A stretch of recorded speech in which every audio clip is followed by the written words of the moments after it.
pensar.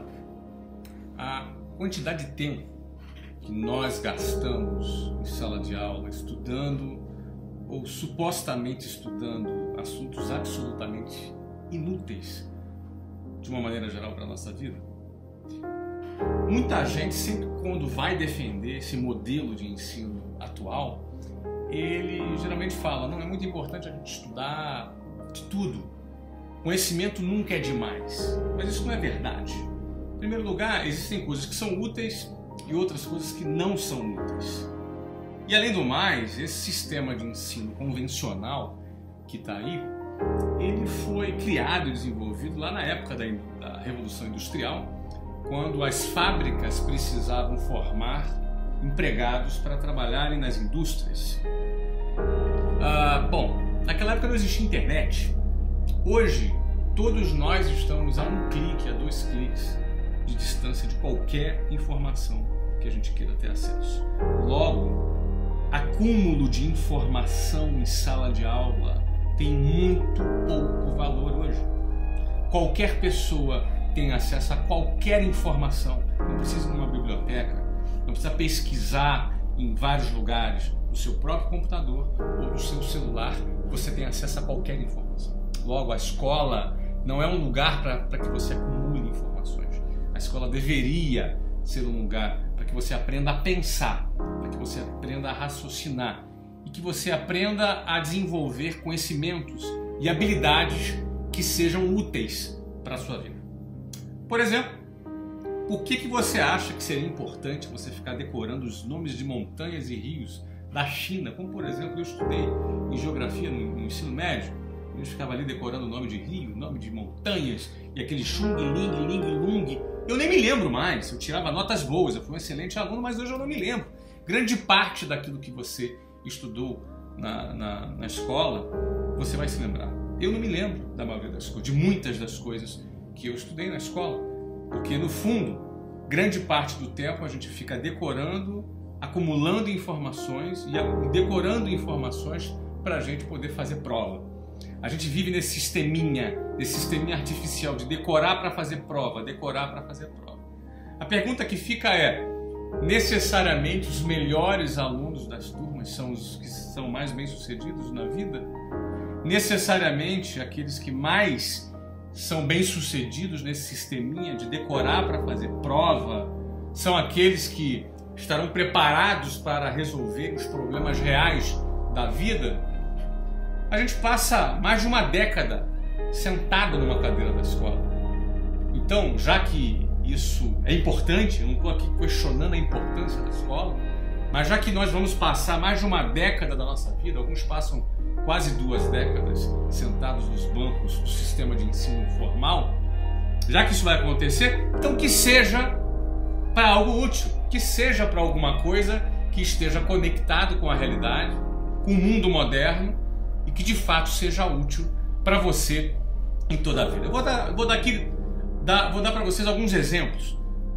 Aliás, antes de dar esses exemplos, deixa eu voltar aqui lá para a geografia dos rios e montanhas da China. Eu posso ir para a biologia, quando você decorava o nome das espécies, das plantas, das briófitas, das pteridófilas. Eu posso ir lá para a química para falar dos metais alcalinos, como lítio, sódio, potássio, rubídio, césio, frâncio, berílio, magnésio, cálcio, estronço, bário, rádio, os gases nobres, hélio, neon, argônio, criptônio, xenônio, radônio. Tá aqui ainda na minha cabeça. Essa parada eu não esqueci ainda, mas que utilidade tem para mim? Alguém pode dizer, não, o cara que é engenheiro químico, isso vai ser importante.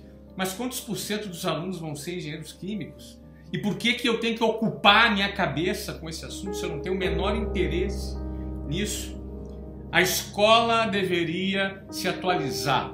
A escola, além de matar a imaginação das pessoas, colocam elas dentro de uma caixa, treinam elas para pararem de pensar, para pararem de ter iniciativa e colocam as pessoas como meros consumidores passivos de informação. As pessoas sentam, um professor fala e todo mundo fica comendo e ruminando aquela informação que o professor passa para ele na sala de aula e depois tem uma prova, que prova apenas que você soube treinar e decorar para fazer aquela prova. A maioria já esquece logo depois da prova. Eu li recentemente a pesquisa de que a grande parte dos alunos que se formam no ensino médio são analfabetos funcionais. Na realidade, estou falando até de universitários, são analfabetos funcionais. O que é o analfabeto funcional? É a pessoa que é incapaz de compreender, ler um texto, e ele é incapaz de compreender o que aquele texto simples está querendo transmitir. Isso é muito sério. É um percentual assim esdrúxulo, sei lá, 70%, alguma coisa assim. Grande parte dos universitários são analfabetos funcionais. E grande parte dos alunos formados no ensino médio mal dominam a matemática básica. Passaram mais de uma década nas mãos do sistema de ensino. Mas, mais uma vez, o sistema de ensino se prova incompetente para isso. Por outro lado, você vê que a gente passa esse período todo sentado numa sala de aula, estudando inglês. Aliás, inglês não, né? O verbo to be, que começa todos os anos, o verbo to be, não sai do verbo to be, e ninguém fala inglês. Hoje no Brasil, em média, entre 3 a 4% da população brasileira fala inglês, e todos tiveram aulas de inglês. É óbvio, não é, que só existe o curso de inglês hoje porque a escola é incompetente. Eu, inclusive, sou proprietário de uma rede de grandes escolas de inglês. Não vou falar o nome aqui porque eu não quero fazer jabá. Mas o que eu quero dizer é que essas redes de escolas de inglês só existem por quê? Porque a escola é incompetente.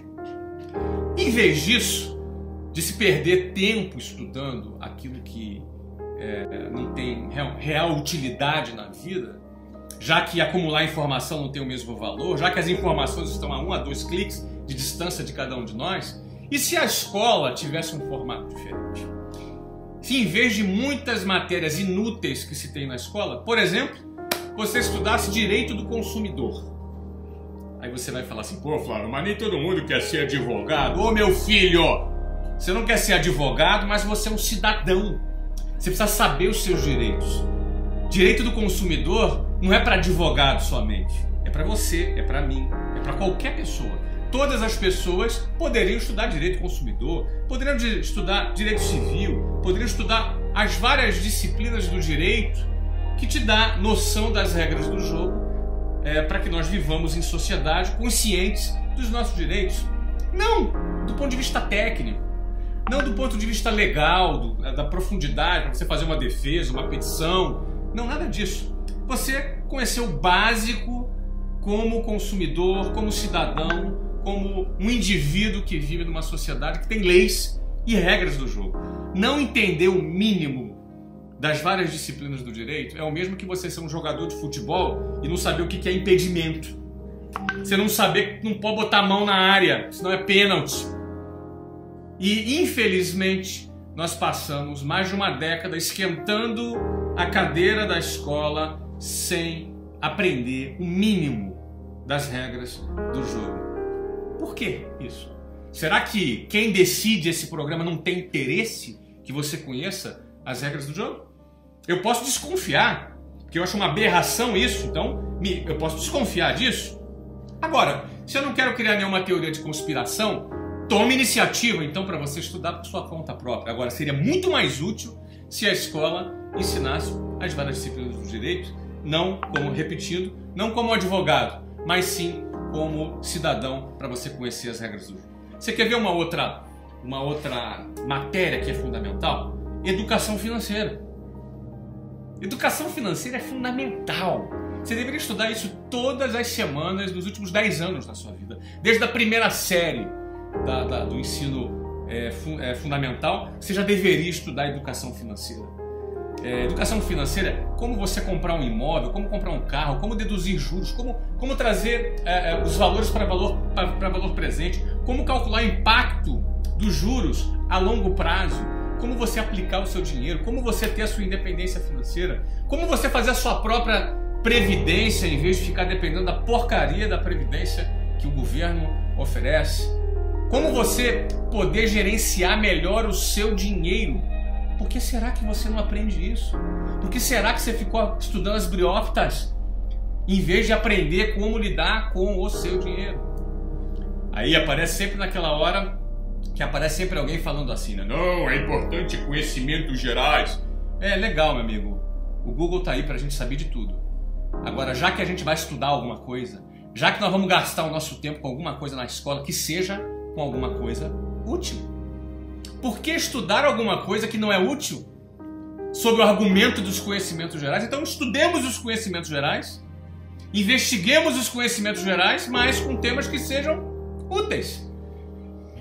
E educação financeira, eu vou dizer para vocês que é uma das matérias fundamentais. Ó, deixa eu sair agora de alguma coisa, de um tema pragmático do mercado para um tema mais humanitário. Por exemplo, primeiros socorros. Um cara teve um AVC na rua, você sabe o que fazer? Teve um ataque cardíaco, você sabe o que fazer? Teve uma parada cardiorrespiratória, você sabe o que fazer? Você pode salvar uma vida. A tua vida pode ser salva por alguém do seu lado. Por que que as pessoas não aprendem sobre primeiros socorros na escola? Por quê? Isso é um tema mais simples, mas é muito fácil enxergar a importância de um tema como primeiros socorros. Vamos para outro tema aqui, que você poderia estudar na escola, por exemplo, oratória. Foi feita uma pesquisa no Brasil, não me recordo agora, uma coisa que eu li recentemente também, que um dos maiores medos que as pessoas têm é falar em público. Né? Uns têm medo do escuro, medo de altura, medo de ser assaltado. Aliás, esse medo tem crescido muito no Brasil. Agora, um dos medos muito frequentes é o medo de falar em público. As pessoas têm um verdadeiro pânico de falar em público. De subir num palco, uma galera assistindo, eles tremem, gaguejam, dá branco e não conseguem concatenar as ideias, as palavras fogem. Mas por quê? Falar em público é mero treino. Eu, obviamente, hoje falo muito em público, falo em vídeo, falo com plateias, com muitas pessoas, com transmissões ao vivo, de diversas formas, inclusive me comunico escrevendo também. Já escrevi livros, escrevo muito nas redes sociais. Mas como é que se desenvolve isso? Isso é puro treino.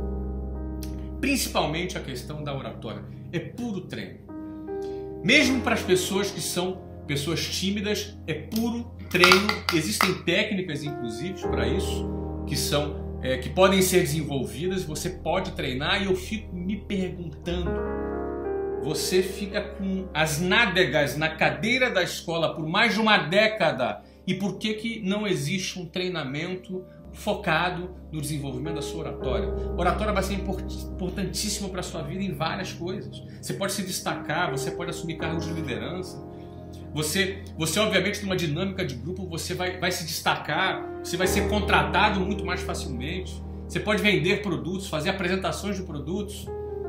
A oratória é uma ferramenta importantíssima na vida de qualquer profissional que deseja se destacar. E como você passa pela escola sem desenvolver, sem treinar a oratória, não faz sentido.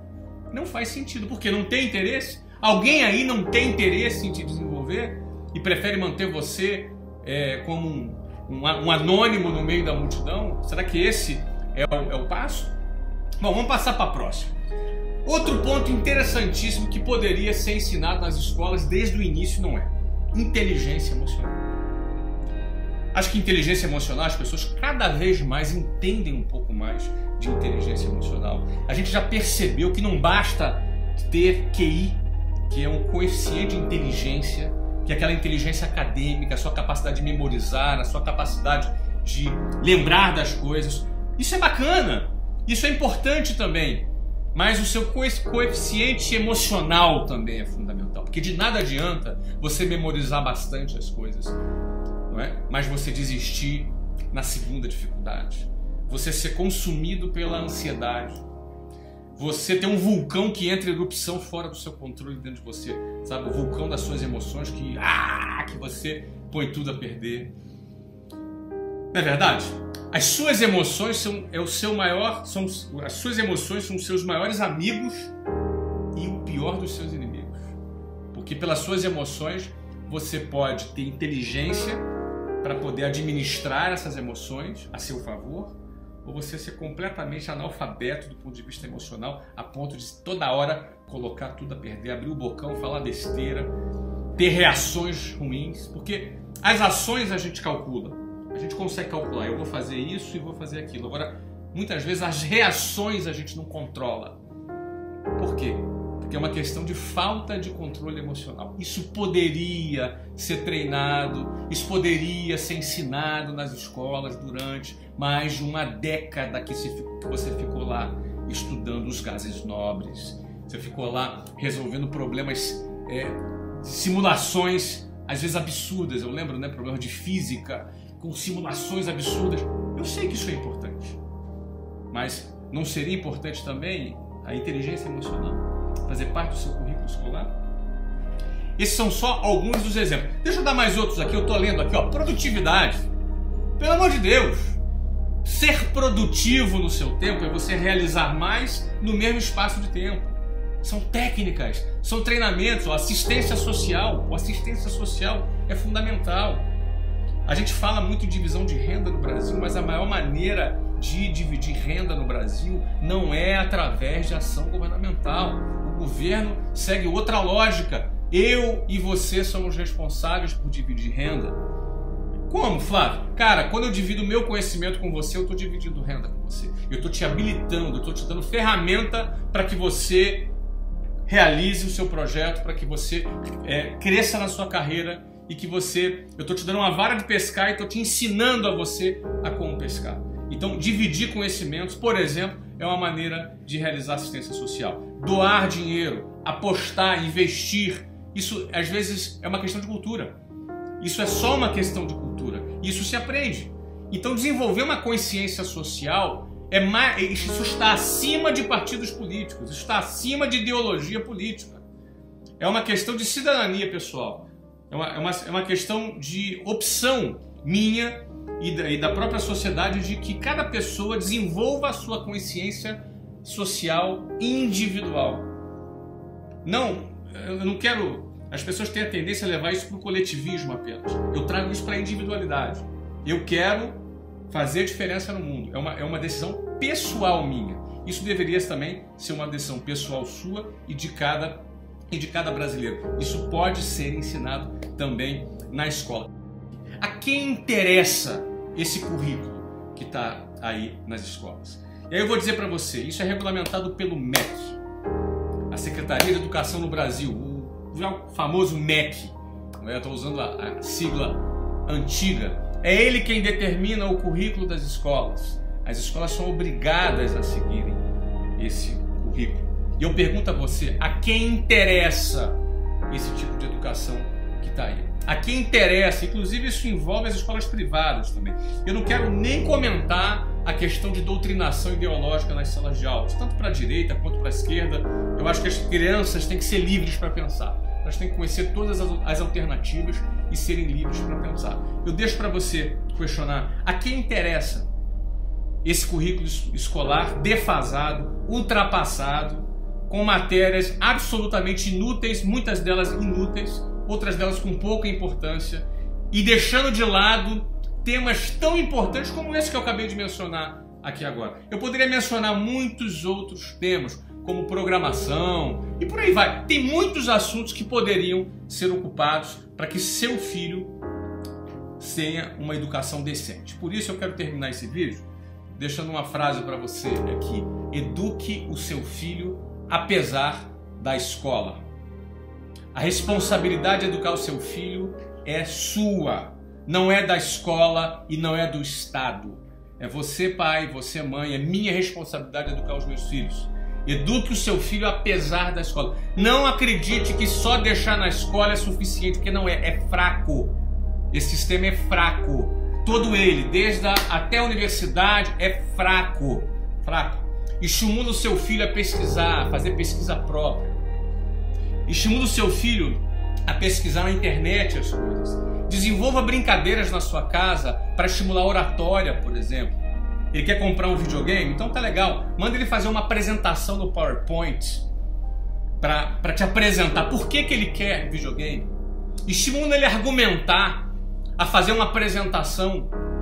E você ajuda ele a usar impostação de voz, body language, eye contact, ou seja, contato visual. São algumas técnicas de oratória. Estimula seu filho a fazer isso. A gente já fez muito aqui em casa, brincadeiras onde as pessoas tinham que apresentar um tema e a gente dava um prêmio para aquele que fizesse a melhor apresentação. Isso ajuda o quê? Na argumentação, no posicionamento, na oratória.